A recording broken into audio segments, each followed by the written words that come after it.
Hello, അസ്സലാമു അലൈക്കും. ഇന്ന് നമ്മൾ പൈനാപ്പിൾ കൊണ്ട് ഒരു പുളിശ്ശേരിയാണ് വെക്കുന്നത്. പൈനാപ്പിൾ തോലൊക്കെ ചെത്തി ചെറുതായി നുറുക്കിയെടുക്കുക. പൈനാപ്പിളിൻ്റെ മൂക്ക് നമ്മൾ മാറ്റി വെക്കണം. 2-3 കഷ്ണം മാറ്റി വെച്ചിട്ട് ബാക്കി കഷ്ണം നമുക്കൊരു പാൻ എടുത്തിട്ട് അതിൽ നുറുക്കിയിട്ടത് ഇടുക. ഒരു 4 പച്ചമുളക് നടുകീറിയതും ഇടുക. ലേശം മഞ്ഞൾപ്പൊടി, ലേശം ഉപ്പ്, പിന്നെ ആവശ്യത്തിന് വെള്ളം ഒഴിച്ചിട്ട് നമുക്ക് അടുപ്പത്ത് വെക്കാം.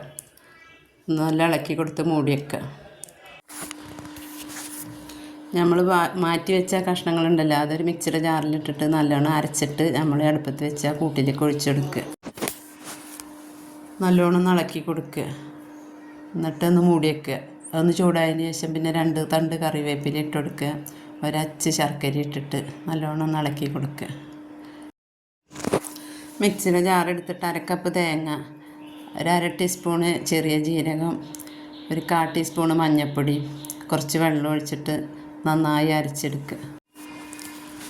അത് നമ്മൾ പൈനാപ്പിളിലേക്ക് ഒഴിച്ചെടുത്തിട്ട് നന്നായിട്ടൊന്ന് ഇളക്കി കൊടുക്കുക.